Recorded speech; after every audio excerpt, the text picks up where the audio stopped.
தமிழ் உறவுகளுக்கு வணக்கம். நான் உங்கள் அன்பு தம்பி மகேஷ் ஸ்டாலின் பாரதி. என்னடா தம்பி ஒரு 10 நாளா காணொலியில் பதிவிடல அப்படின்னு நீங்க கேட்டீங்கன்னா, ஆமாங்க பதிவிடல. சரி அதை விடுங்க, நீங்கெல்லாம் எப்படி இருக்கிறீங்க? மிகவும் நல்லா இருப்பீங்க அப்படின்னு நான் நம்புறேன். 10 நாளா காணொலிகள் பதிவிடலை, தொண்டை இன்ஃபெக்ஷன் ஆகிட்டு நம்மளால தொடர்ச்சியாக பேச முடியல. சரி மற்ற சேனல்லையாவது போய் பேசுவோம், நேர்காணல் கொடுப்போம் அப்படின்னு பார்த்தாலும் அவங்க என்னடா தம்பி தொண்டை இப்படி இருக்கு, இப்படி சொன்னால் மக்களுக்கு எப்படா போய் செய்தி சென்றடையும் அப்படின்னு சொல்லிட்டு நம்மளை திருப்பி அனுப்பிட்டாங்க. அந்த அளவுக்கு தொண்டை என்பது மோசமாக மாறிடுச்சு. அதனால தான் காணொலி பதிவிடலை. இது அப்படி இப்படி எல்லாத்தையும் சரி பண்ணி இப்போ உங்க முன்னாடி நம்ம செய்திகளை சொல்ல வந்திருக்கிறோம். சரி இதெல்லாம் விடுங்க, நம்ம செய்திக்குள்ளே வருவோம். இப்போ என்னடா தம்பி பேச போற அப்படின்னா, கடந்த ஒரு மாத காலமாக, அதாவது ஜனவரி மாதத்தில் தமிழ்நாட்டில் என்னென்ன கொலை, கொள்ளை, கற்பழிப்பு இது போன்ற குற்ற சம்பவங்கள்லாம் நீங்கள் இந்த கஞ்சா இந்த போன்ற போதைப் பொருட்கள்லாம் பயன்படுத்துறாங்க இல்லையா, இந்த குற்ற சம்பவங்கள்லாம் எப்படி எத்தனை நிகழ்ந்தது அப்படிங்கிறத பற்றி தான் இந்த காணொலியில் நம்ம தெளிவாக பார்க்க போகிறோம். நாங்கள் காணொலிக்குள்ள போவோம். என்னடா தம்பி திமுக ஆட்சியில் இருக்கக்கூடிய, அதாவது இந்த 4.5 வருட ஆட்சியில் இருக்கக்கூடிய குறைகளை பேச போறேன் அப்படிங்கிறே. அப்ப 2021 அதிமுகவினுடைய ஆட்சியில எந்த விதமான குறைகளும் இல்லையா, அது சரியான ஆட்சியா என்று நீங்க கேட்கக்கூடிய கேள்விகள் என் காதில் விழுது. நான் ஒன்றும் சரியான ஆட்சின்னு சொல்லலை. அங்க ஏதோ ஒரு சிறிய பிரச்சனை இல்ல சிறிய ஊர்ல சிறிய பிரச்சனை நடந்தாலும் அதை பலூன் மாதிரி ஊதி ஊதி ஊதி ஊதி பெருசாக்குறதுக்கு அப்ப இந்த சமூக ஆர்வலர்கள், இந்த சமூக ஊடக போராளிகள், இந்த சினிமா பிரபலங்கள் இவங்க எல்லாரும் அப்போ ஊதி ஊதி பெருசாக்கிறதுக்கு இருந்தாங்க. நம்ம எல்லாரும் அதை பார்த்தோம். இப்ப மக்கள் என்ன கேட்குறாங்க அப்படின்னா, இந்த திமுகவினுடைய இந்த திராவிட மாடல் ஆட்சியில 4.5 வருட ஆட்சியில தமிழ்நாட்டிற்குள்ள எவ்வளோ பிரச்சனை நடக்குது, அதை தட்டி கேட்க, எதிர்த்து பேச எந்த சமூக ஊடகவியலாளர், சமூக ஊடக போராளிகளும் இல்லையா, எந்த சமூக ஆர்வலர்களும் இல்லையா, இல்ல எந்த சினிமா பிரபலங்களும் இல்லையா என்று மக்கள் ஒரே கேள்வி எழுப்பிக்கிட்டே இருக்கிறாங்க. அந்த கேள்விதான் எனக்கும் எழுது. இது மட்டும் இல்லாம நாள்தோறும் நடக்கக்கூடிய, தமிழ்நாட்டில் நடக்கக்கூடிய அவலங்களை வெளியில எடுத்து பேச எந்த விதமான செய்தி பத்திரிகைகள் எதுவும் இல்லையா, இல்ல செய்தி தொலைக்காட்சிகள் இல்லையா என்ற கேள்வியை மக்கள் தொடர்ச்சியா எழுப்பிட்டு இருக்கிறாங்க. இப்ப கூட பாருங்க, 4 தமிழ்நாட்டு இளைஞர்கள் திருத்தணி ட்ரெயின்ல கஞ்சா போதையை அடிச்சுட்டு ஒரு வட மாநில இளைஞரை வெட்டியிருக்கிறாங்க, ஒடிசாவை சார்ந்த இளைஞரை வெட்டியிருக்கிறாங்க.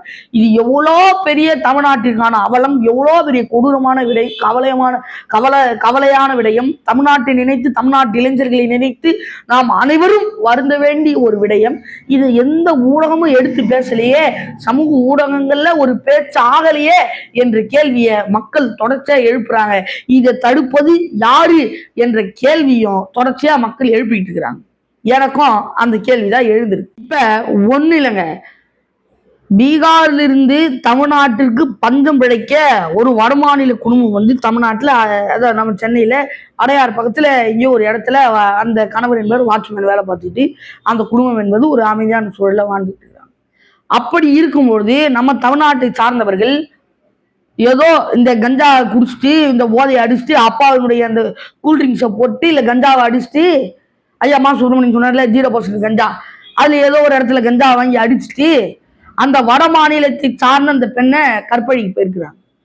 அதை தடுக்க வந்த அவருடைய கணவரையும் வெட்டி கொலை பண்ணியிருக்கிறாங்க. அந்த பெண்மணிக்கு, அந்த கணவருக்கு பிறந்த 2 வயது குழந்தையும் பச்சாபரிதாமே, ஒரு 2 வயசு குழந்தை அது என்ன பாவம் பண்ணுச்சுன்னு தெரியல. ஐயோ அப்பா ஏதோ பண்றாங்களே, ஐயோ அம்மா ஏதோ பண்றாங்களேன்ற பயத்துல ஒரு அலறி இருக்கும். அந்த குழந்தைய வெட்டி கொலை பண்ணியிருக்கிறாங்க. அந்த அம்மாவையும் சும்மா விடாம கொலை பண்ணி அடையார் ஆத்துல தூக்கி போட்டுருக்கிறாங்க. இவ்வளோ பிரச்சனை ஓடிட்டு இருக்குது. இவ்வளோ பிரச்சனை நடந்து முடிஞ்சதுக்கு அப்புறம் உண்மை அறியும் குழு அப்படின்னு ஒரு குழுவை உருவாக்கி இருக்கிறாங்களாம். அதில் அவங்க சொல்றாங்க, இந்த பிரச்சனை என்பது பீகாரை சம்பந்தப்பட்டது, தமிழ்நாட்டை சம்பந்தப்பட்டது அல்ல அப்படிங்கிறாங்க. அப்ப பீகார்ல வழக்கு போட முடியுமா, இல்ல தமிழ்நாட்டுல வழக்கு போட முடியுமா? சம்பவம் நடந்த இடம் எது, தமிழ்நாடா இல்ல பீகாரா? இதற்கெல்லாம் பதில் தெரிவிப்பாங்களா? அப்ப இவ்வளவு குழப்பங்களை உண்டாக்குறது யாரு? இந்த செய்திகள்லாம் வெளியில தெரியக்கூடாது அப்படிங்கிறது நினைக்கிறது யாரு? இந்த இடத்துலதான் நம்ம சிந்திக்கணும். அது மட்டும் இல்லாம நாள்தோறும் இந்த கஞ்சாவை சார்ந்த பிரச்சனைகள் வந்துகிட்டே இருக்கு. மக்கள் ஒவ்வொரு நாளும் கேள்வி கேட்குறாங்க. என்னங்க காவல்துறை சொல்றாங்களே, அங்க அந்த இடத்துல இருந்து இவ்வளோ கஞ்சா பிடிச்சோம், இந்த இடத்துல இருந்து அவ்வளோ கஞ்சா பிடிச்சோம் அப்படிங்கிறாங்களே, எதுவும் அடங்கின மாதிரி தெரியலையே. தமிழ்நாட்டில் பார்க்கக்கூடிய அனைத்து இளைஞர்களும் எப்படி இருக்கிறாங்க அப்படின்னே தெரியலையே. கஞ்சா போதை பயன்படுத்துறாங்களே, அப்பாவினுடைய கூல்ட்ரிங்க்ஸ் பயன்படுத்துறாங்களே, நம்ம எந்த வகையில எப்படி போறது, எப்படி வெளியில போறது என்று தமிழ்நாட்டு பெண்கள் பயப்படுறாங்க. தமிழ்நாட்டை சார்ந்த பொதுமக்கள் அனைவரும் பயந்து நடுங்கிறாங்க. யார் எந்த போதையில் இருப்பான்னு தெரியலையே, நம்மளுக்கு என்ன ஆகுமோ ஏதாகுமோ, நம்ம பொண்ணுக்கு என்ன ஆகுமோ பையனுக்கு என்ன ஆகுமோ என்ற கேள்விக்குறியில இருக்கிறாங்க. அப்ப கஞ்சா அடங்குச்சா இல்லையா என்ற கேள்வி மக்களிடையே பெருசா இருக்கு. இப்ப பாருங்க, இதெல்லாம் நம்ம கடந்து வந்தோம் அப்படின்னா ஒரு பக்கம் நம்மள மாதிரி செய்தியாளர்கள் ஊடகவியலாளர்களை அடிக்குது. ஒண்ணு இல்லைங்க, இந்த கரூர் குளித்தலை என்கிற ஒரு ஊர்ல அந்த கல்குவாரி அப்படின்னு மைன் அப்படின்னு சொல்லுவாங்க இல்லையா, அதை திருட்டுத்தனமா நடத்துறதா நம்ம ஊடகவியலாளர்களுக்கு செய்தி போய், என்னடா இது, ஒரு கல்குவாரி நடத்தணும் அப்படின்னா லைசன்ஸு, அதுக்கான உரிமம் வேணும். அது மட்டும் இல்லாமல் ஒரு நாளைக்கு இவ்வளோதான் எடுக்கணும், இவ்வளோ கல் தான் வெட்டணும் அப்படிங்கிற ஒரு அனுமதி கொடுத்துருப்பாங்களே, அதெல்லாம் சரியாக தான் நடக்குதா, நமக்கு செய்தி வந்தது உண்மையா உறுதியா என்று மக்களுக்கு செய்தி கடத்தணுமே என்று ஒரு நல்ல நோக்கத்தோட ஒரு நல்ல எண்ணத்தோட நம்ம நியூஸ் தமிழ் 24/7 சார்ந்த ஊடகவியலாளர்கள் போயிருக்கிறாங்க. அவங்கள அடிச்சிருக்கிறாங்க. சொல்ல போனோம்னா, அதை திமுக சார்பில் சொல்ல போனோம் அப்படின்னா அந்த நியூஸ் அந்த செய்தியாளர்கள் என்ன பண்ணிருக்கிறாங்க அப்படின்னா அந்த திமுகவை சார்ந்த நபர்களை கையில வந்து கீறிட்டாங்களாம். அதனால இவங்க அவங்கள அடிச்சிட்டாங்களாம். அதனால அந்த கீறினாங்களே கீறி இருக்கு இல்லையா, அவங்களாம் ஹாஸ்பிட்டல்ல போய் அட்மிட் ஆயிட்டாங்களாம். ஏங்க, ஒரு கதை சொல்றதுக்கு ஒரு அளவு வேண்டாமா? இப்படியா ஊத்தி அடிச்சு விடுறது, இப்படியா அடிச்சு விடுறது. ஒரு செய்தியாளர்கள் செய்தியை சேகரிக்க போறாங்க அப்படின்னா என்ன உபகரணங்களோட போவாங்க? கத்தி, கபடா, கடபாரை, ஏன் பொக்லை எல்லாம் கூட எடுத்துட்டு போவாங்க வெட்டுறதுக்கு. என்னங்க இது, ஒரு செய்தியாளர்கள் செய்தி சேகரிக்க போறாங்க அப்படின்னா வீடியோ எடுக்கிறதுக்கு கேமரா, ஒளிப்பதிவுக்கும் மைக்கு எல்லாம் எடுத்துட்டு போவாங்க, லைட் டிக்கெட் எல்லாம் எடுத்துட்டு போவாங்க. இவங்க நம்ம அவங்க கத்தி கபடா எல்லாம் எடுத்துட்டு வந்த மாதிரி கம்ப்ளைண்ட் கொடுத்துருக்காங்க. இதெல்லாம் என்ன அப்படின்னே தெரியல. அவங்க மேல கம்ப்ளைண்ட் கொடுத்துருக்காங்க. போலீஸ் வந்து திசை திருப்புறாங்களாம். எவ்வளவு அறிவான செயல் அப்படிங்கிறது பாருங்க. யாருக்குமே இந்த சிந்தனை தோணல, இவங்களுக்கு அந்த சிந்தனை தோன்றுது. இப்ப ஒண்ணு இல்ல, இந்த இப்ப இவ்வளவு செய்தியெல்லாம் சொல்லும் போது நம்ம தோண்டி பாக்குறோம் யாரு என்ன அப்படின்னு பார்க்கும்போது அவர் அந்த குளித்தலை இருக்கிறார் இல்லையா, அந்த குளித்தலை நகரத்தை சார்ந்த திமுக எம்எல்ஏ ஐயா திரு பழனியாண்டி அவர்கள்.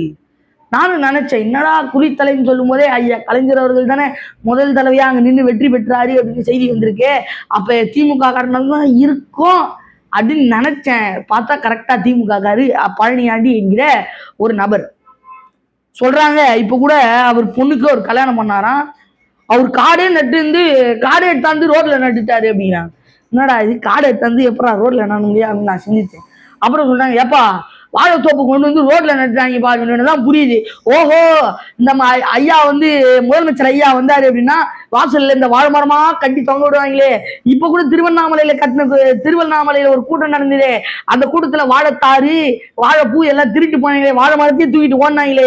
ஓ, அந்த மாதிரி வாழை மரத்தை ஒரே நட்டு வச்சு அப்படி கல்யாணம் நடத்திருக்காரு போல் இருக்கு அப்படின்ற செய்தி எனக்கு அப்பதான் புரிய வந்தது. அதான் அவங்க சொல்றது என்ன அப்படின்னா, அந்த ஊர்லயே அவங்க சமூகத்திலேயே இது வரைக்கும் அவர் தான் பெரிய அளவுல சும்மா மாசா கிராண்டா சூப்பரா அவங்க பொண்ணுக்கு கல்யாணம் பண்ணி வச்சிருக்கிறாரா.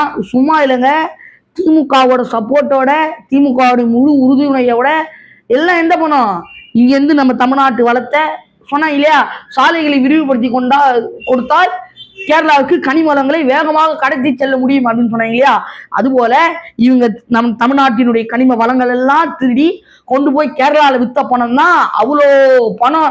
அதுல எப்படி வாடுறாங்க பாருங்க. எல்லாம் நம்ம வளம், அது அவங்களுக்கு வளமா தெரியுது. அதாவது நம்ம என்ன இவ்வளோ பிரச்சனைகள் நம்ம பார்த்துட்டு வரோம், என்ன சொல்றது அப்படின்னே புரியல. என்னடா நடக்குது ஒரு ஐயா ஜெயமரல என்னடா பண்ணி வச்சிருக்கீங்க அப்படின்ற மாதிரி தமிழ்நாட்டை மாற்றி வச்சிருக்குது இந்த திமுக ஆட்சி. நம்ம என்ன சொல்றது அப்படின்னு தெரியல. ஒரு பக்கம் தூய்மை பணியாளர்கள் போராட்டம் நடந்துச்சு, செவிலியர்கள் போராட்டம் நடந்துச்சு. இப்ப பார்த்தோம் அப்படின்னா நேர எதிரே டாஸ்மாக் ஊழியர்கள் போராட்டம் நடக்குது, மருத்துவர்கள் போராட்டம் நடக்குது, போக்குவரத்து துறை ஊழியர்கள் போராட்டம் நடக்குது. இவ்வளோ போராட்டங்கள் நடந்து வந்து கொண்டே இருக்கிறது. எந்த துறைக்கு என்ன பிரச்சனை அப்படின்னு புரிய மாட்டுது. இந்த பிரச்சனையை பேசலாம் அப்படின்னா அடுத்த பிரச்சனை உடனே வந்துடுது. எந்த பிரச்சனை பேசுறது அப்படிங்கிறதே இங்க பெரிய கன்ஃபியூஷனா இருக்கு. அவ்வளோ பிரச்சனைகள் நடந்துட்டு இருக்கு. ஒரு பக்கம் மக்களும் போராட்டம் பண்றாங்க, ஆனா அதுவும் பெரிய அளவு வெளியில வராம இந்த ஊடகங்கள் தடுத்து நிறுத்தி அந்த செய்தியை வெளிக்கொண்டு வர்றதில்லை. இப்ப எல்லாரும் என்ன சொல்றாங்க அப்படின்னா, திமுக ஆட்சியில நடந்த, அது அதிமுகவினுடைய ஆட்சியில் நடந்த சமூக அவலங்களை எடுத்தெடுத்து ஊதி ஊதி பேசுறதுக்கு இந்த இந்த சமூக ஊடக போராளிகள் இருந்தாங்களே, சமூக ஆர்வலர்கள் இருந்தாங்களே, சினிமா பிரபலங்கள் இருந்தாங்களே, ஊடகவியலாளர்கள் இருந்தாங்களே, ஊடகங்கள் இருந்ததே, செய்தி பத்திரிகைகள் இருந்ததே. ஆனா இப்ப திமுக ஆட்சியில இவ்வளோ நடக்குது. இதை தட்டி கேட்க எந்த சினிமா பிரபலமும் இல்லையா, சமூக ஆர்வலர்கள் இல்லையா, சமூக ஊடக போராளிகள் இல்லையா, எந்த செய்தித்தாள்களும் இல்லையா, எந்த செய்தி ஊடகங்களும் இல்லையா என்ற கேள்வி மக்களிடையே பெரும் அளவில் எழுந்துட்டு இருக்குது.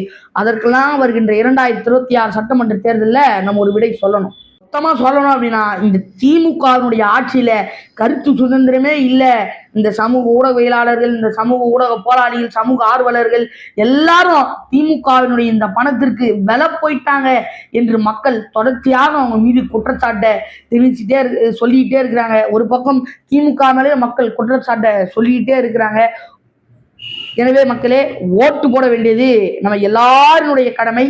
சிந்தித்து ஓட்டு போட வேண்டியது உங்களுடைய கடமை. சிந்தியுங்கள், செயல்படுங்கள். அடுத்த காணொளியில் மீண்டும் சந்திப்போம். நன்றி, வணக்கம்.